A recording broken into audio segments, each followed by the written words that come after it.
오늘 저와 함께 보실 말씀은 요한복음 9장 1절부터 11절까지 말씀입니다. 요한복음 9장 1절부터 11절까지 말씀을 함께 보시도록 하겠습니다. 요한복음 9장 1절부터 11절까지 말씀입니다. 우리 한 절씩 교독하도록 하겠습니다. 제가 먼저 1절을 읽도록 하겠습니다. 예수께서 길을 가실 때에 날 때부터 맹인된 사람을 보신지라.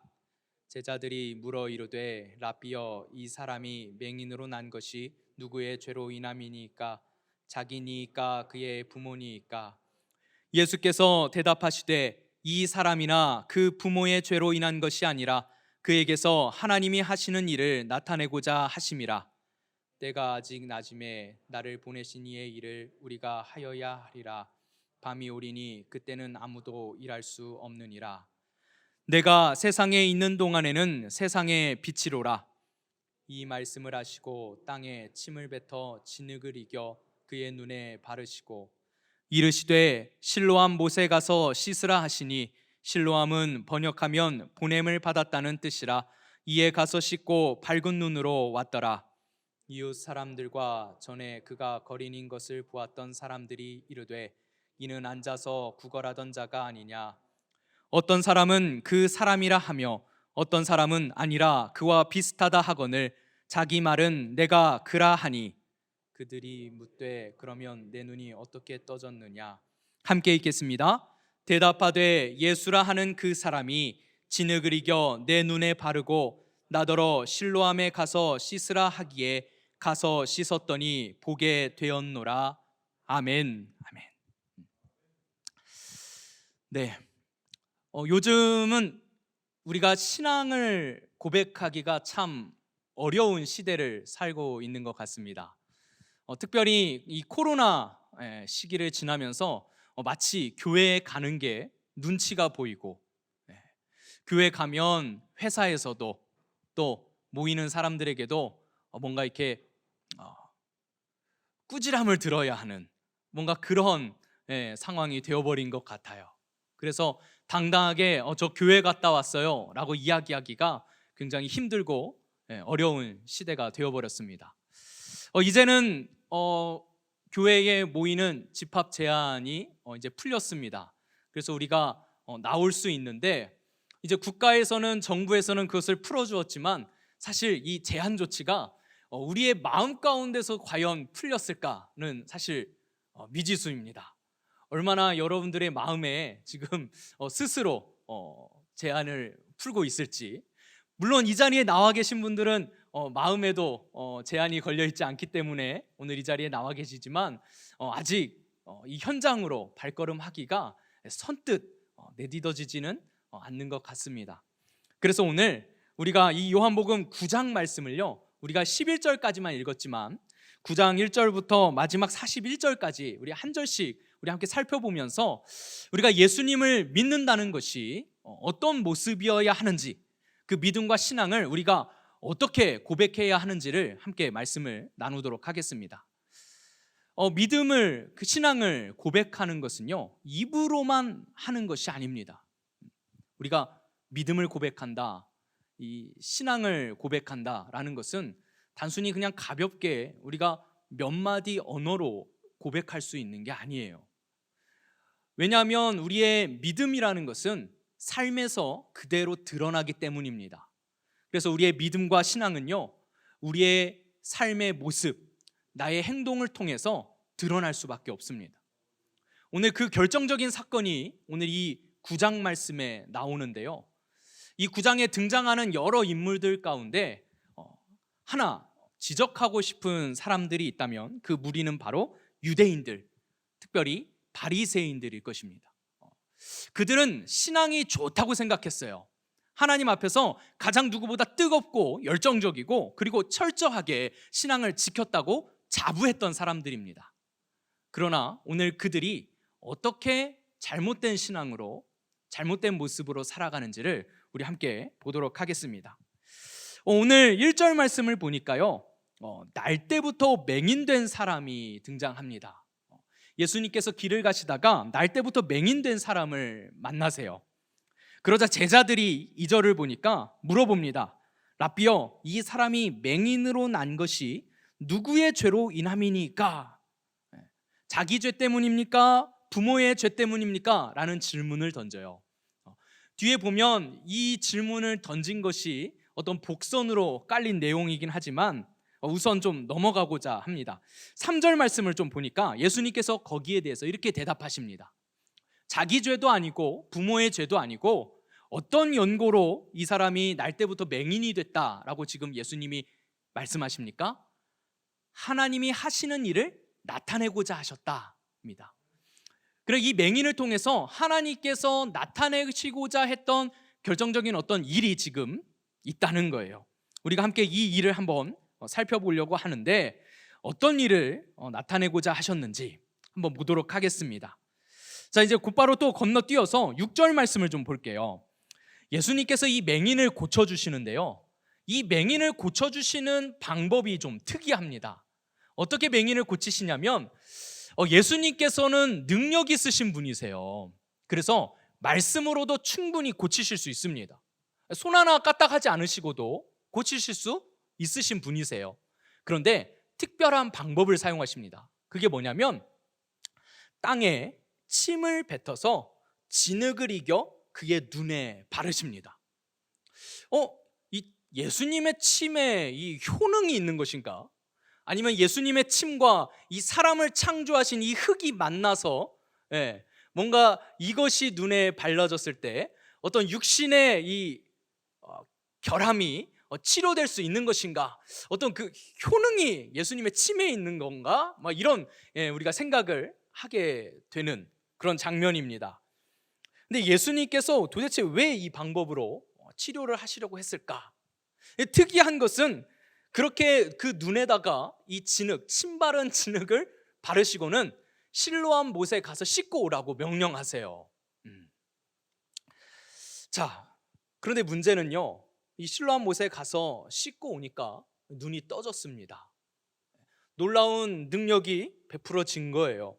근데 예수님께서는 도대체 왜 말씀으로도 충분히 고치실 수 있는데 이 특별하고 특이한 방식으로 눈을 고치고자 하셨는가? 자, 그 이유는 뒤에 이제 나오게 됩니다. 여러분은 왜 예수님께서 이 방법을 사용하셨을 거라고 생각하세요? 대부분은 그렇게들 생각을 하시더라고요. 뭔가 예수님께서 이렇게 정말 치욕적이고 모욕적인 방법으로 이렇게 해도 순종하고 가서 씻고 오면 고쳐지는, 그래서 예수님께 순종하는 사람, 아무리 예수님이 이렇게 침 뱉고 모욕적으로 대해도 예수님께 순종할 수 있는 사람, 그 사람이 예수님의 능력을 통해서 고침받을 수 있다, 이렇게 이제 생각을 하시기도 하는 것 같아요. 그런데 뒤에 좀 내용을 보면 이렇게 돼 있습니다. 이웃 사람들, 그러니까 유대인들이 이 맹인이 날 때부터 맹인이었고요, 앞을 보지 못하니까 이 사람의 생계를 유지할 수 있는 방법은 길바닥에서 구걸하는 것밖에는 방법이 없었습니다. 그래서 그 주위에 살던 사람들은 다 알았어요. 이 사람이 앞을 보지 못해서 구걸하면서 평생을 살아왔다는 사실을 알고 있었습니다. 근데 어느 날 이 사람이 눈을 뜨고 돌아다니는 거예요. 멀쩡하게 돌아다니는 것입니다. 그래서 사람들은 헷갈렸어요. 아니, 앞을 보지 못해서 구걸하던 사람이 아니냐? 어떤 사람들은 아니다, 에이, 앞을 못 봤는데 저렇게 멀쩡하게 돌아다닐 수 없고 아마 비슷한 사람일 거야 라고 그렇게 이야기했습니다. 그래서 사람들이 이제 물어보는 거예요. 네 눈이 어떻게 떠졌느냐 라고 물어봅니다. 그때 11절 말씀을 보니까 이 사람이 정확하게 이렇게 대답해요. 대답하되 예수라 하는 그 사람이 진흙을 이겨 내 눈에 바르고 나더러 실로암에 가서 씻으라 하기에 가서 씻었더니 보게 되었노라. 이렇게 고백을 합니다. 자, 누가 고쳐주셨는지, 예수라 하는 그 사람, 그리고 고쳤던 그 방식은 진흙을 이겨서 내 눈에 발랐고 실로암에 가서 씻으라 했더니 씻었더니 내 눈이 떠졌다라고 정확하게 시인합니다. 그런데 문제는 무엇이냐면요, 여기가 이제 문제예요. 그래서 이 사람들이 그 이야기를 듣고 이거 뭔가 잘못됐다라고 생각했습니다. 이거 뭔가 잘못됐어. 이건 문제가 있어. 라고 생각을 했습니다. 그래서 이 사람을 데리고 누구에게로 가냐면 바리새인들에게 데려갔습니다. 바리새인들. 이 바리새인들은 어떤 사람들이었습니까? 하나님께 대하여 열심 있는 사람들이었습니다. 그리고 정말 신앙이 정말 철저한 사람들이었어요. 무엇보다 하나님의 명령이라면 목숨을 걸고 지키던 대단한 사람들이었습니다. 이 당시 바리새인들은요, 정말 믿음과 신앙은 아주 유대인들 중에 최고봉에 서 있는 사람들이었지요. 그래서 이 바리새인이라는 것만으로도 굉장히 권위가 있을 정도로 대단한 사람들이었습니다. 유대인들이 이 뭔가 이상하다는 점을 가지고 데리고 갔어요. 그리고 나서 바리새인들에게 이야기합니다. 이 사람이, 예수라는 사람이 이 사람을 고쳐줬는데 흙에다가 침을 뱉어서 진흙을 이겨서 눈에 바르고 실로암 못에 가서 씻으라고 했더니 고쳐졌다라는 것입니다. 그런데 그 날이 어떤 날입니까? 14절 말씀을 보니까 예수께서 진흙을 이겨 눈을 뜨게 하신 날은 무슨 날이에요? 안식일이래요. 예수님께서 안식일 날 이 사람을 고쳐주신 거예요. 그랬더니 이 이야기를 들었던 바리새인들이 난리가 났습니다. 그래서 바리새인들이 무엇을 지적합니까? 지금 16절 말씀을 보니까 이렇게 이야기해요. 바리새인 중에 어떤 사람은 말하되 이 사람이 안식일을 지키지 아니하니 하나님께로부터 온 자가 아니라 라고 이야기합니다.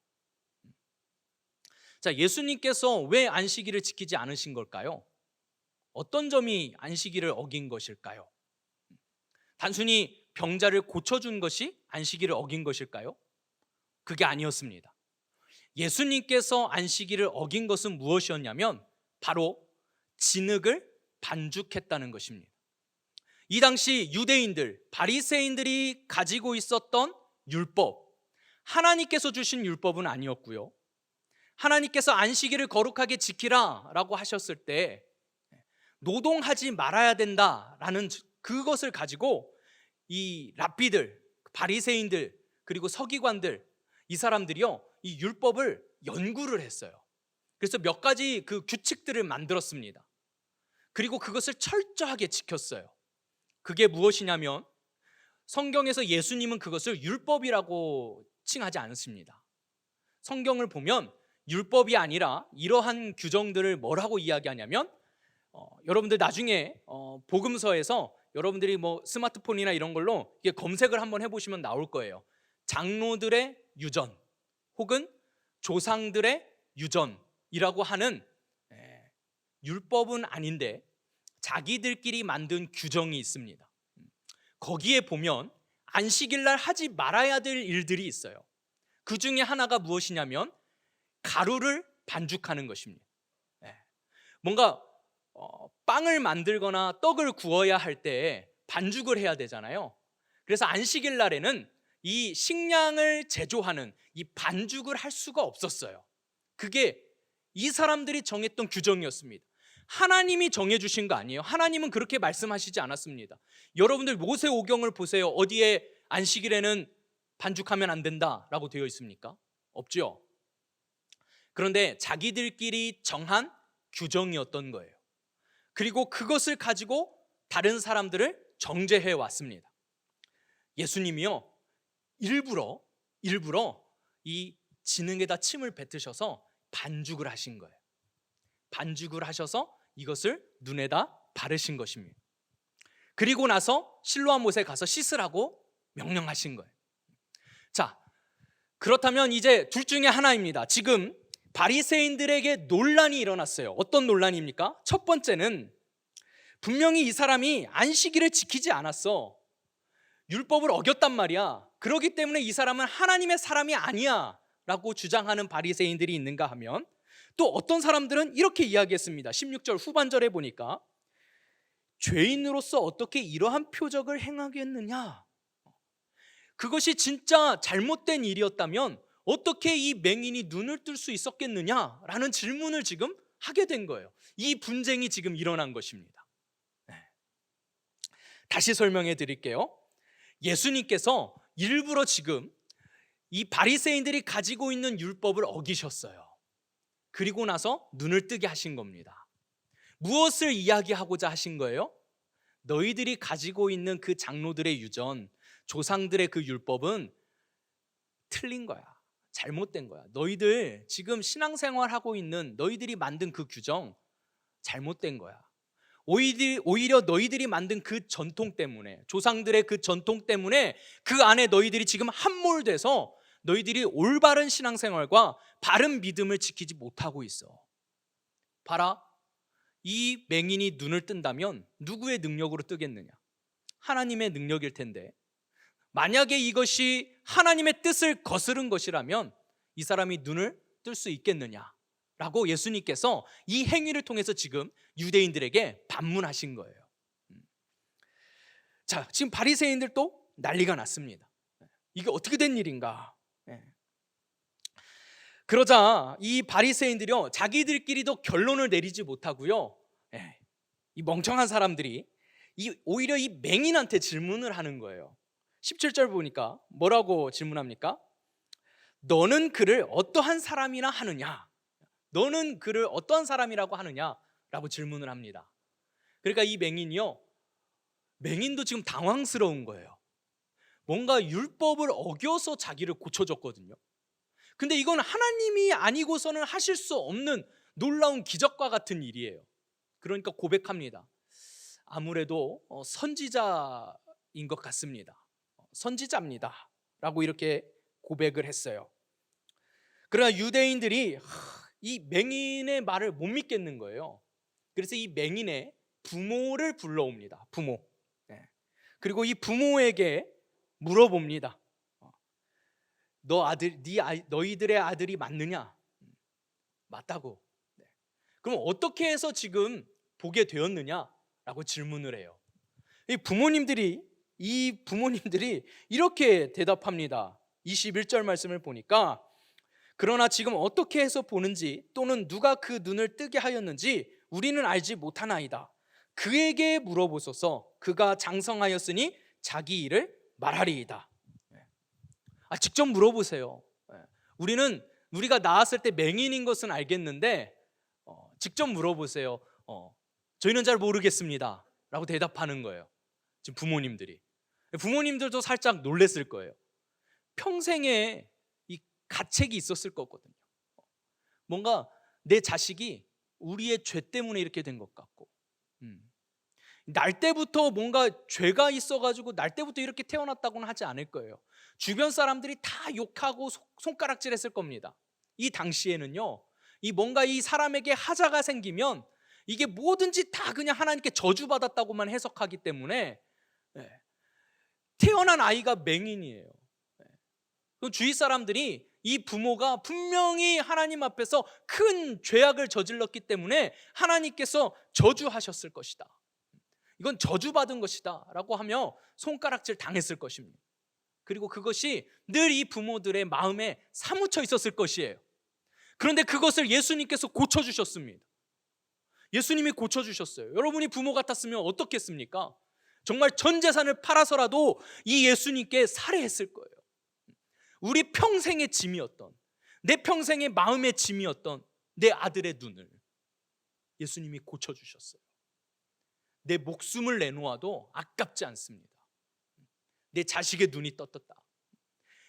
나 때문에 하나님께서 저주로 내 아들의 눈을 멀게 하셨는데 뜨게 해주셨다. 뭐든지 다 드릴 수 있어야 하는 거 아닙니까? 그런데 이 부모들이 예수님이 고쳐주셨다는 말을 하지 않는 거예요. 하지 않아요. 직접 물어보라고 합니다. 직접 물어보세요. 얘 다 컸어요. 이제 얘한테 직접 물어보세요. 그리고 그 부모가 왜 그렇게 이야기했습니까? 21절에 그 이유가 쓰여 있습니다. 그 부모가 이렇게 말한 것은 이미 유대인들이 누구든지 예수를 그리스도로 시인하는 자는 출교하기로 결의하였으므로 그들을 무서워함이로라. 유대 사회에서 출교는요, 이 구원에서 탈락되는 것을 의미합니다. 왜냐하면 하나님의 구원은 유대 그룹 안에서만 이루어진다고 이들은 생각하고 있었어요. 그래서 이방인들도 구원받을 수 있는 기회를 얻을 수 있는데 그 방법과 방식이 무엇이냐면 바로 할례를 행하는 것입니다. 이방인들도요, 하나님의 백성이 될 수 있었어요. 그들이 신앙을 고백하면서 스스로에게 할례를 행하면 유대인들처럼 유대 공동체 안에 이방인들도 들어올 수 있었습니다. 그리고 그들도 하나님의 자녀의 신분을 얻고 그들도 구원에 이를 수 있다고 생각했어요. 출교라는 것은 그 구원에서 탈락되는 것을 의미하는 것입니다. 그러니까 이 부모들조차도요, 그 안에서 출교당할까 봐, 구원에서 탈락할까 봐 평생의 짐이었던 자기 아들의 눈을 띄워준 예수님을 고백하지 못하는 거예요. 그리고 그 책임을 아들에게 떠넘깁니다. 아들, 쟤한테 직접 물어보세요. 23절에도 쓰여 있습니다. 그가 장성하였으니 그에게 물어보소서. 그가 장성하였으니 그에게 물어보소서. 말 못하는 것입니다. 여러분, 이토록 고정관념에 갇힌, 자기들이 만든 어떤 틀에 갇힌 이 잘못된 신앙관은 이렇게 무섭습니다. 이것은 믿음과 신앙이 아닙니다. 이미 이들에게 이것은 하나의 사상이 되어버린 거예요. 그래서 그 사상에 갇히니까 예수님을 보지 못하고 예수님을 그리스도로 시인하지 못하는 것입니다. 눈앞에 명확하게 보여지는 이 이적을 보고서도 날 때부터 맹인이었던 자가 눈을 뜨는 그 장면을 직접 목격하고서도 예수님을 그리스도로 시인하지 못하는 거예요. 뭐에 갇혀서요? 자기들의 전통에 갇혀서. 이 전통에 갇히다 보니까 이 생각이, 사고가 경직되는 것입니다. 그래서 바른 진리가 무엇인지를 깨닫질 못하고 그것을 그대로 직시하질 못해요. 그리고 계속해서 그것을 끝까지 고집하고 주장합니다. 심지어 거기에서 왕따 당할까 봐 자기 자식에게 책임을 전가하고 자신들의 가장 평생의 짐이었던 자기 자식을 고쳐주는 그 상황에서도 끝끝내 예수님을 그리스도로, 구원자로, 치료자로 고백하지 않는 거예요. 이게 무서운 것입니다. 오늘 혹시 여러분도 우리만의 어떤 신앙관, 내가 가지고 있는 믿음이라고 생각하는 것, 그 틀에 갇혀 있진 않습니까? 우리가 한번 우리 자신을 돌아봐야 합니다. 자, 그리고 나서 이 맹인을 또 두 번째로 부릅니다.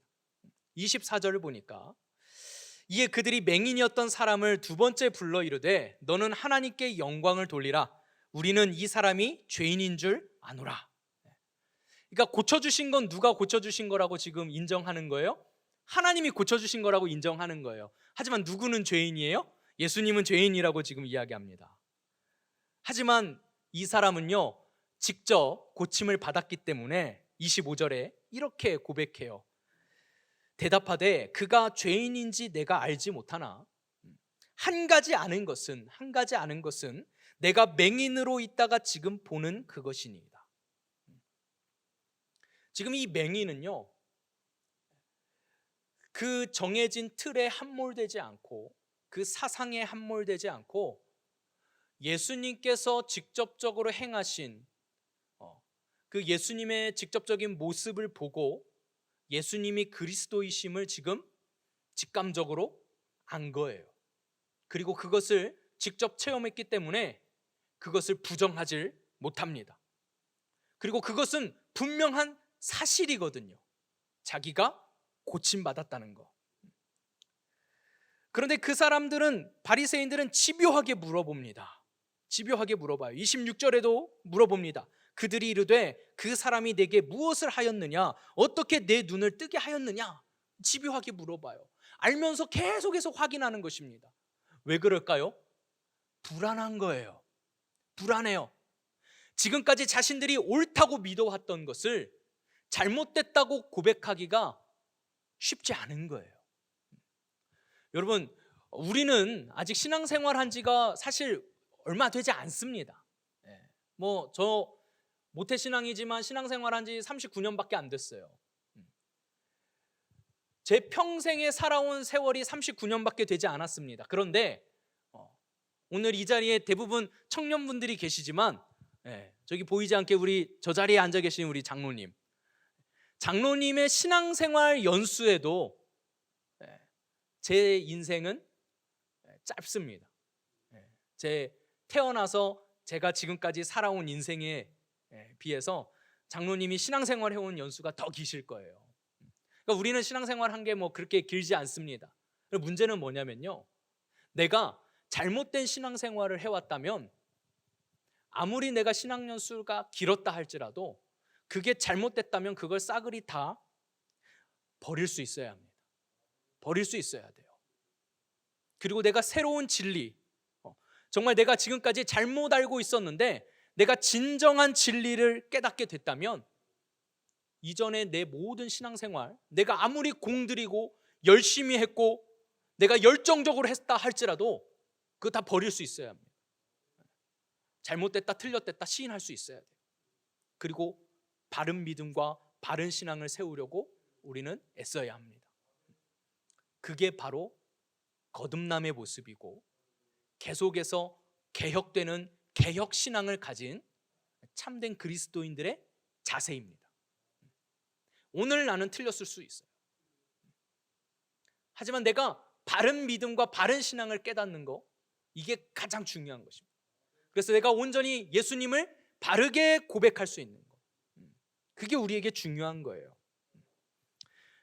불안한 거예요. 자신들이 지금까지 철저하게 지켜왔던, 조상들이 지금까지 지켜왔던 철저했던 그 모든 전통이 쌍글이 다 지금 완전히 다 부정되어지는 이 시점에 이들은 그것을 부정하고 싶지 않은 겁니다. 하지만 불안해요. 왜? 하나님이 지금 놀라운 이적을 베푸셨거든요. 자신들이 정해놨던 그 장로들의 유전, 조상들의 전통을 뒤엎으시고 하나님이 놀라운 역사를 일으키셨습니다. 불안하니까 계속해서 질문하는 거예요. 그랬더니 이 맹인이 당신들 몇 번을 얘기해. 나 그냥 예수님이 이렇게 해서 나를 고쳐주셨다니까. 자꾸 물어보는 거 보니까 당신들도 지금 이렇게 이야기합니다. 27절에 당신들도 그의 제자가 되려 하나이까? 당신들도 그의 제자가 되려 하나이까? 당신들이 이렇게 불안해하고 계속해서 질문하는 거 보니까 예수님의 제자가 되고 싶은 겁니까? 이렇게 물어보는 거예요. 그랬더니 이 사람들이 난리를 칩니다. 28절에 뭐라고 합니까? 그들이 욕하여 이르되, 이제 욕을 하는 거예요. 난리가 났습니다. 야, 무슨 우리가 아무리 그래도 그렇지 예수의 제자가 된다고 막 욕을 하면서 뭐라 그래요?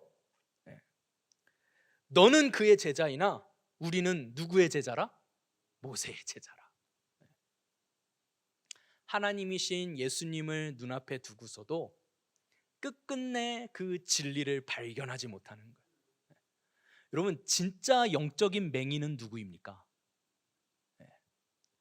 육신의 맹인은 오늘 본문에 나와 있는 맹인된 사람이었지만 진짜 맹인은요, 예수님을, 하나님을 눈앞에 두고서도 그 놀라운 이적을 보고서도 끝까지 깨닫지 못하고 끝까지 부정하는, 자신들을 하나님의 제자, 예수님의 제자라고 고백하지 못하고 모세의 제자라고 이야기하는 이 어처구니 없는 상황.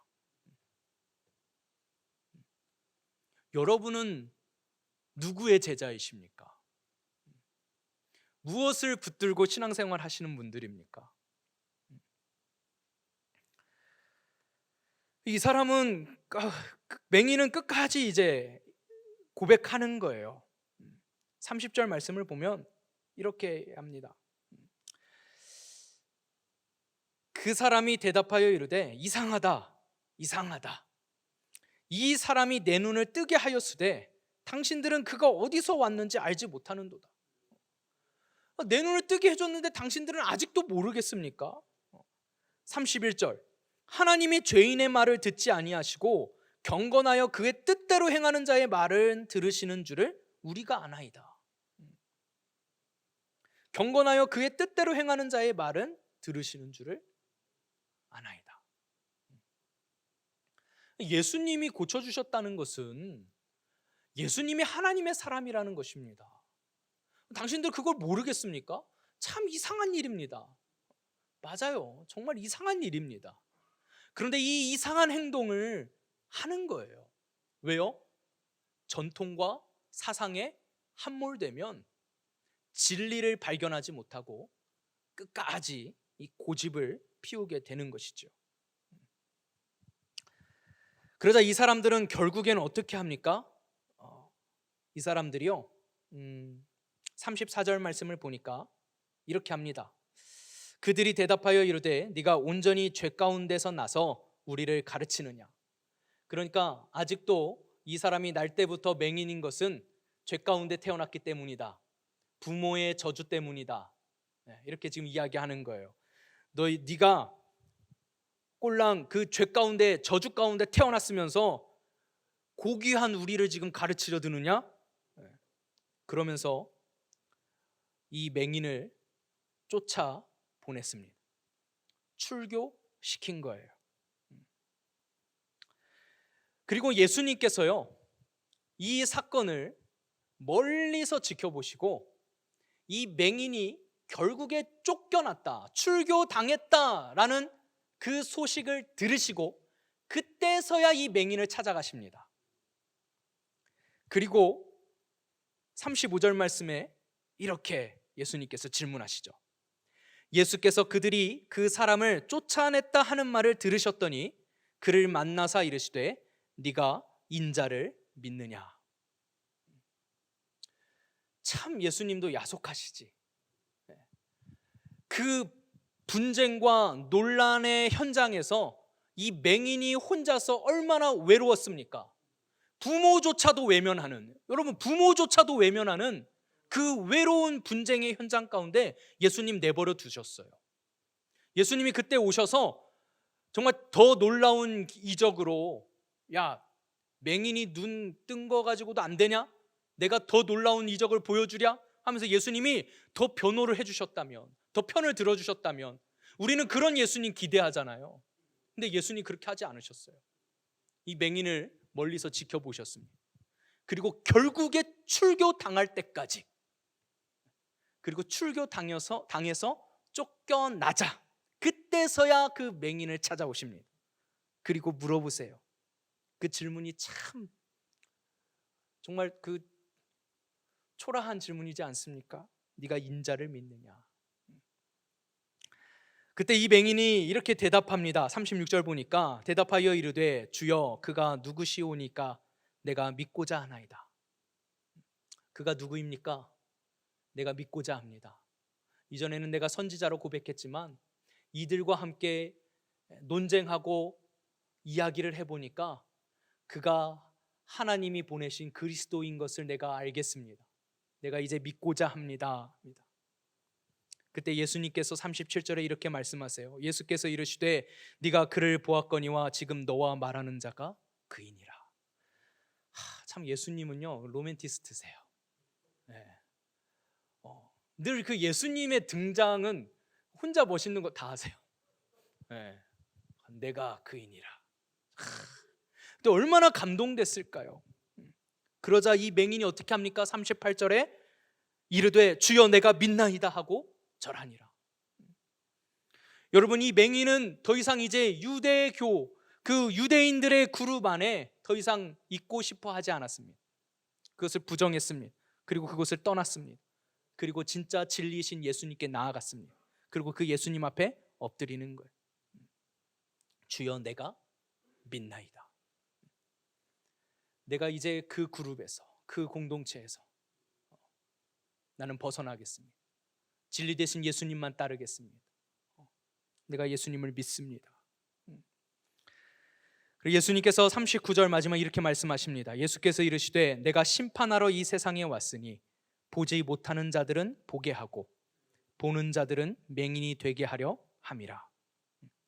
보지 못하는 자들은 보게 한다는 말씀은 뭘까요? 육신의 눈은 보지 못하지만 진리를 볼 수 있도록 예수님께서 진리의 눈을 열어주시겠다는 거예요. 하지만 본다고 자부하는 자들, 보고 있다고 자부하는 자들, 그들에게는 참된 진리를 숨기시는. 그러자 그 바리새인 중에 예수님과 함께 있던 이 사람들이 이 말씀을 듣고 40절에 이렇게입니다. 우리도 맹인인가? 우리도 맹인인가? 육신의 눈은 뜨고 보고 있지만 우리도 보지 못하는 맹인인가? 그러자 예수님께서 41절에 이렇게 말씀하십니다. 예수께서 이르시되 너희가 맹인이 되었더라면 죄가 없으려니와 차라리 육신의 눈이 가리워져서 영적인 눈을 뜨고 너희가 그것을 보았더라면, 진리를 보았더라면 죄가 없으려니와 본다고 하니 너희 죄가 그대로 있느니라. 본다고 한다는 것은 무엇일까요? 여전히 자신들이 옳다고 이야기하는 것입니다. 자신들의 사상, 자신들이 가지고 있는 그 전통과 자신들이 가지고 있는 그 신앙관이 옳다고 고집스럽게 버티는 것. 내가 보는 게 맞습니다. 내가 하고 있는 게 옳습니다. 라고 끝까지 고집 부리는. 그렇다면 너희는 아직 죄가 그대로 있느니라. 오늘 말씀의 제목은요, 제가 이렇게 정했습니다.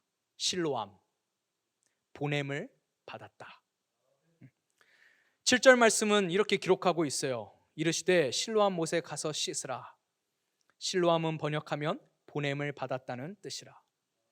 예수님께서는 이 맹인을 이 분쟁과 논쟁의 현장으로 보내신 것입니다. 그리고 그 안에서 참된 믿음으로 고군분투하게 만드셨습니다. 그리고 거기에서 믿음과 신앙을 행동으로 고백하게 하셨어요. 여러분은 어떠십니까? 교회뿐만 아니라 우리 교회 안에서만 뿐만 아니라 세상에서도 마찬가지입니다. 여러분, 우리는요 보냄받은 자들입니다. 여러분, 우리가 사명이라는 단어와 소명이라는 단어를 굉장히 많이 사용하는데, 소명이라는 단어는 무엇을 의미합니까? 하나님의 부르심이에요. 소명, 부르심. 어떤 부르심입니까? 구원으로의 부르심. 부르신 하나님께서는 우리를 보내시기도 합니다. 이 보내심이 바로 사명이에요. 이 소명과 사명을 명확하게 여러분들이 인식하셨으면 좋겠습니다. 하나님께서는 우리를 구원으로 부르시고, 부르신 우리를 이 세상 가운데, 그리고 잘못된 사상과 철학과 여러 가지 세상의 가르침들 가운데 우리를 보내십니다. 그리고 그곳에서 진리를 끝까지 지키고, 내가 비록 그곳에서 쫓겨난다 할지라도, 믿음의 길을, 외롭다 할지라도 끝까지 버텨내기를 예수님께서는 기다리고 계세요. 그리고 우리가 그렇게 신앙을 고백할 때 예수님께서는 우리를 찾아오십니다. 여러분, 외롭다고, 왜 하나님 나를 이곳에 홀로 두셨습니까? 왜 나를 이 외로운 이 분쟁의 벌판에 혼자 두셨습니까? 너무 힘듭니다. 어렵습니다. 맞아요. 예수님 다 알고 계십니다. 쉽지 않아요. 쉽지 않습니다. 여러분, 직장에서 내가 진리를 지키는 거 쉽지 않습니다. 부모조차도 도와주지 못하는 그 상황. 하지만 예수님은요, 여러분들을 홀로 두신 게 아니라 지켜보고 계시는 거예요. 여러분들이 그렇게 믿음과 신앙을 고백하기를 기다리시는 것입니다.